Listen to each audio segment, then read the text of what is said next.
happened 2 years ago. I was called in to work the night shift at 7-Eleven, 10 p.m. to 4 a.m. after someone called out.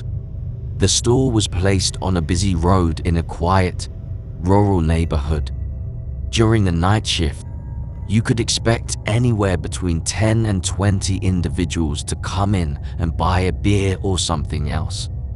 This one night, a guy in his mid-20s walked in. He began making strange noises, such as loud yelling sounds.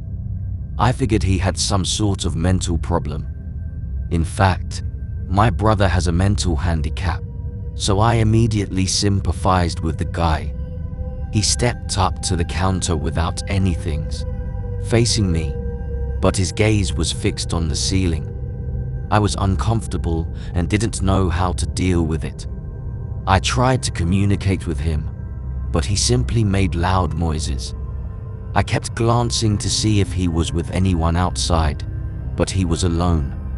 There were no automobiles in the parking lot, so I figured he was walking. He stood there for so long, staring up at the ceiling and making noises, that I tried to get him to go by handing him a bag of chips and telling him he could go. I tried to find a phone number to call for assistance. Then, unexpectedly, he turned around and walked out of the store. I felt terrible for the man, but I also felt a little frightened out. Approximately an hour later, the phone on the counter rang. I picked up and heard the customary shouting sounds. I'm the man from earlier. It caught me off guard. I had no idea what to believe except that it had to be a hoax. I hung up with them and became worried about my surroundings, continually monitoring the outside via the window. At 4 o'clock, the person working after me arrived, finally allowing me to go home. It was no longer my problem. I got home and threw my belongings on the table, ready to sleep. But my phone rang less than a minute after I walked through the door. I felt shivers run down my spine.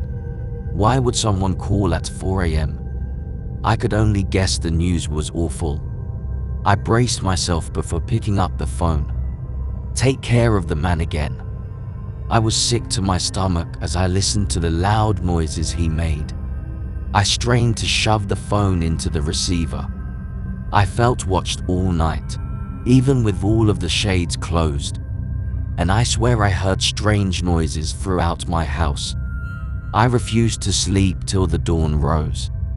Weeks passed, and I had forgotten about the incident until one day, when I entered the basement for the first time in a long time.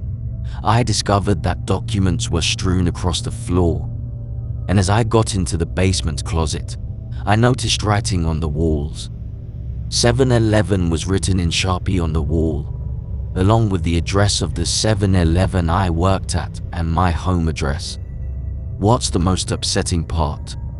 In addition, I discovered several kitchen knives and a huge pocket knife in the closet.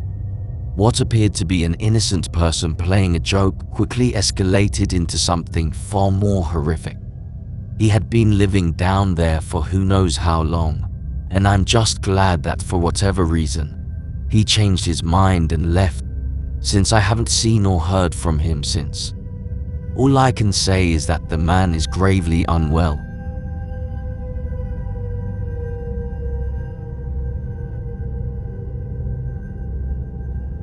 I used to work the night shift at my local Wall Bombs, which was open 24 hours a day. Normally, there would be fewer than 10 customers during my shift, but I wouldn't be able to sit around doing nothing. They wanted me to work on stock when I wasn't helping customers. It was a larger Wall Bombs, so there was usually one other person in the building, either working on stock or cleaning.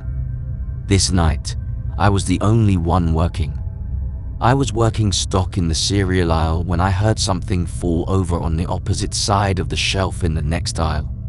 The store's door would always slide open, which was the loudest thing I'd ever heard. So, it caught me off guard that there could have been a customer in the building. Of course, it wasn't strange until I looked to my left and saw a man standing at the edge of the aisle, giving me a blank stare. "Do you need something, sir?" I asked him. "No, but could you just point me to the eggs?" he asked. He didn't look normal. His face looked strange, not ugly, but unusual. His upper lip seemed to protrude too far, like a Simpsons character. I was a little uncomfortable having to call him. I hurried through the cereal aisle, and when I was finished, I began to move the U-boat cart to the back room. I was halfway through the aisle when the same guy cut me off. I'd like to point out that this guy was probably in his mid-30s, whereas I was only 22, despite appearing much younger. The guy stopped me and attempted to make awkward small talk.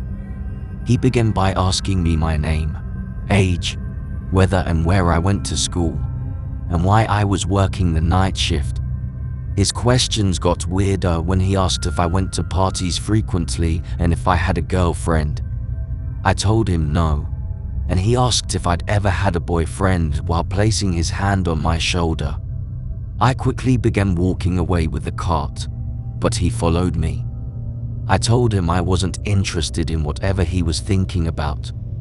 I went faster and faster until I reached the storage room. He didn't follow me inside.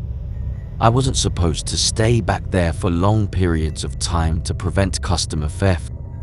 I decided it was best to just wait for him by the register until he rang up his items and left. But I waited for at least 20 minutes. He never arrived. I decided he was gone, and whether he stole the eggs or something else, there was nothing I could do. I had to use the restroom, so I jogged to the back of the store and entered the employee restroom. My heart dropped to my stomach as I heard the bathroom door open, just moments after sitting on the toilet. I resisted the urge to say something like, "You can't be in here," because I didn't want to reveal my position. I lifted my legs so I wouldn't be seen from beneath the stool, and what happened next was absolutely terrifying. I sat there for a long time, staring at the floor and not moving a muscle. When I finally looked up, I noticed an eye peering through the crack in the cubicle door. I screamed. I realized I was trapped. I knew I only had one shot to make a move. I reached into my pocket for the box cutter and began sliding it through the crack in the door, forcing him to shift his gaze. I took advantage of the situation by slamming the cubicle door in his face and fleeing the bathroom and the entire store. I called my boss at least 5 times before he answered and explained everything. He told me to call the cops, which I did.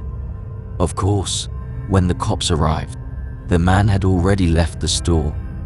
I only worked the night shift twice after that and luckily did not see the man again.